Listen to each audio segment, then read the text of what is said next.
Permainan digital atau game Roblox yang kian digandrungi oleh anak-anak terancam diblokir oleh pemerintah. Game ini dinilai mengandung unsur kekerasan dan konten tidak mendidik sehingga dikhawatirkan memberikan dampak negatif pada anak-anak dan remaja. Menteri Pendidikan Dasar dan Menengah Abdul Mukti menilai permainan Roblox berbahaya bagi anak-anak karena banyak praktik kekerasan yang terkandung di dalamnya. Inilah yang sejak awal harus kita pandu anak-anak kita ini untuk mereka tidak mengakses informasi-informasi termasuk game-game yang mengandung kekerasan. Apalagi, mohon maaf, sebagian dari game itu juga ada sudah mulai disusupi dengan judi online dan sebagainya, sehingga karena itu maka penggunaan gawai oleh anak-anak ini semaksimal mungkin dibatasi. Kontrol orang tua sangat penting agar mereka tidak menggunakan media ini secara berlebihan. Selain itu, Menteri Sekretaris Negara Prasetyo Hadi menegaskan pemerintah tidak akan ragu mengambil tindakan jika terbukti ada unsur kekerasan dalam platform termasuk dalam game Roblox. Ya kalau memang kita merasa sudah melewati batas, ya apa yang ditampilkan di situ mempengaruhi perilaku dari adik-adik kita, ya tidak menutup kemungkinan kita mau melindungi generasi kita, nggak ragu-ragu juga kita. Kalau memang itu mengandung unsur-unsur kekerasan, ya kita tutup, nggak ada masalah.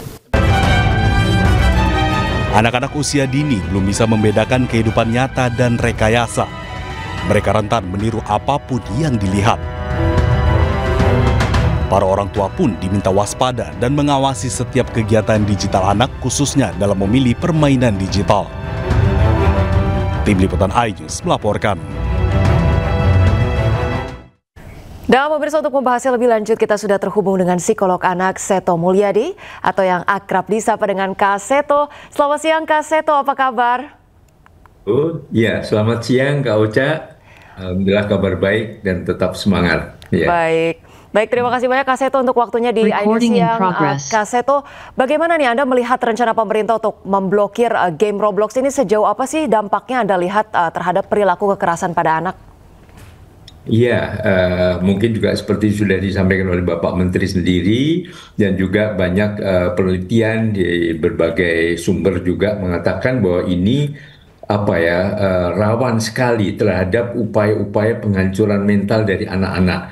Jadi ada unsur kekerasan, unsur pornografi, kemudian dengan adanya kemungkinan atau kemudahan saling berkomunikasi secara individual masing-masing, maka juga bahkan ada mengatakan ini neraka pedofil yang penuh dengan hal-hal yang negatif, ya, yang membuat para predator dan sebagainya bisa dengan mudah bisa mengakses ratusan anak-anak sebagai korbannya. Jadi saya kira apa yang disampaikan oleh Bapak Menteri Dikdasmen tepat sekali, ya, sebaiknya cepat segera dilarang, dan ini mohon juga didukung oleh semua unsur. Jadi mungkin Kementerian Komdigi juga segera bertindak misalnya, dan kemudian juga struktur otoritas pendidikan di bawahnya, dari mulai dirjen, kemudian kepala dinas pendidikan baik tingkat provinsi maupun tingkat kabupaten kota, lalu kepala sekolah, segala macam, semua betul-betul menganjurkan kepada anak-anak untuk tetap mewaspadai permainan ini.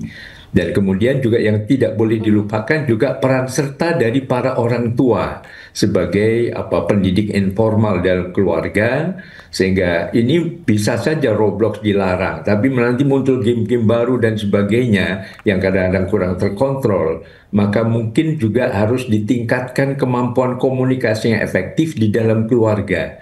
Para orang tua memosisikan sebagai sahabat anak, begitu, bukan sekedar bos atau komandan yang main perintah-perintah, maka anak bahkan bisa lari, fight atau flight akhirnya. Jadi dengan sahabat, jadi ada kadang-kadang permainan bersama, sehingga tanpa sadar anak terkontrol, terawasi. Wah, ini permainan ini berbahaya, ini permainan bagus, kreatif, produktif, dan sebagainya. Begitu Kak Ocha. Baik, berarti sebetulnya selain daripada mempengaruhi perilaku kekerasan terhadap anak ini juga kemudian mempengaruhi bagaimana kemampuan anak tersebut mengembangkan skill komunikasinya begitu ya Kak Seto. Dan kemudian diperlukan juga peran orang tua sebagai pendidik anak. Tapi kalau misalnya kita lihat anak-anak usia dini atau katakanlah mungkin anak-anak SD, apakah mungkin anak-anak SD ini sebetulnya belum mampu membedakan begitu Kak Seto antara dunia nyata dan juga dunia virtual. Jadi sejauh apa sih mereka itu bisa menyadari hal-hal yang bersifat nyata atau belum gitu Kak Seto? Iya, ya karena daya tangkapnya, kemampuan intelektualnya dan sebagainya itu memang belum saatnya kan. Ini kan apa ya, 70 kalau tidak salah 79 juta pengguna harian yang luar biasa, dan ini merupakan zona rekreasi terbesar di dunia kan. Itu umumnya pesertanya 9 sampai 15 tahun, tetapi 50% justru di bawah 13 tahun penggunanya. Memang mengasyikkan, memang cukup apa ya, menantang, menggembirakan, ada unsur kreativitasnya dan sebagainya. Tetapi di luar itu justru kemungkinan bahayanya karena adanya kemudahan untuk bersosialisasi secara individual gitu. Pemain bersosialisasi satu sama lain, nah nanti ada pancingan, jebakan, bujuk rayu dan sebagainya. Nah, ini sering menjadi korban dari para predator seksual yang sangat berbahaya untuk perkembangan jiwa anak. Jadi sekali lagi harus diwaspadai dan betul-betul peran penting dari para orang tua begitu. Baik, Kak Seto, kalau berbicara aneka game-game lainnya selain daripada Roblox, misalnya katakan Free Fire, kemudian PUBG, apakah kemudian masih banyak Kak Seto melihat aneka game lainnya yang sebetulnya terindikasi memiliki dampak atau peran yang sama begitu? Apakah kemudian harus ada pemblokiran game-game lainnya, dan dengan aksi pemblokiran ini apakah sebetulnya cukup sebagai bentuk antisipasi atau hanya reaktif nih yang saat ini dilakukan? Karena takutnya nanti makin banyak juga nih game-game baru bermunculan. Iya, memang akan demikian. Dengan perkembangan zaman akan terus membanjirnya, apalagi dikaitkan dengan keuntungan finansial dari produsernya ini ya. Maka sebetulnya yang lebih perlu diingatkan selain tadi memblokir atau melarang, tapi justru bagaimana meningkatkan tadi kepedulian dari para pendidik untuk bisa memosisikan sebagai teman anak-anak atau sahabat anak. Karena anak membutuhkan itu. Ya, kadang-kadang orang tua sibuk, tidak peduli, tidak ada waktu dan sebagainya. Nah, akhirnya anak terlantar. Nah, anak melihat ada berbagai permainan yang mengasyikkan, yang menyenangkan, seolah itulah sahabat mereka. Jadi kita memang sedang bersaing dengan kemajuan teknologi ini, maka orang tua dan juga para pendidik, baik pendidik formal, para guru, informal maupun non-formal, marilah terus mengkampanyekan menjadi sahabat anak. Artinya ada kepedulian untuk mendampingi anak, tapi dalam posisi sebagai teman yang tidak sekedar memerintah atau memberikan instruksi belaka, tapi juga mendengar suara anak, kemudian berdiskusi bersama-sama sehingga anak terbawa ke arah hal yang positif tapi tanpa adanya unsur kekerasan.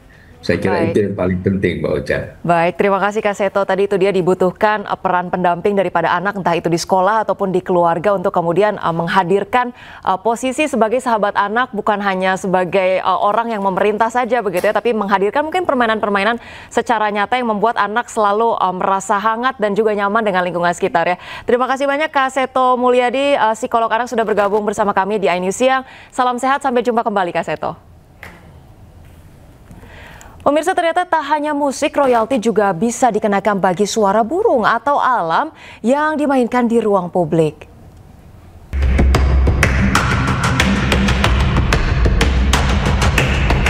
Usai ramai pengenaan royalti musik, sejumlah pelaku usaha seperti kafe dan restoran mencoba solusi dengan memainkan suara alam atau kicauan burung. Namun ternyata ini bukan solusi. Ketua Lembaga Manajemen Kolektif Nasional Dharma Oratmangun menegaskan, rekaman suara apapun termasuk suara burung, gemericik air atau suara alam lainnya tetap dikenai kewajiban bayar royalti. Menteri Kebudayaan Fadlizon meminta seluruh pihak untuk duduk bersama dan mencari solusi. Sosialisasi kepada pemilik usaha pun harus lebih masif supaya informasi tidak simpang siur. Jalan keluar yang win-win gitu ya, win-win solution. karena memang ada kesalahpahaman, ketakutan semacam itu. Kita berharap lagu-lagu Indonesia semakin semangat gitu ya. Tinggal bagaimana caranya nanti kita harus duduk karena ini lintas kementerian dan lembaga, khususnya yang terkait dengan hak cipta, HAKI, Kementerian Hukum. Pembayaran royalti dilakukan melalui Lembaga Manajemen Kolektif Nasional. Nominal royalti yang dikenakan pun berbeda-beda tergantung bentuk usahanya. Tim Liputan iNews melaporkan.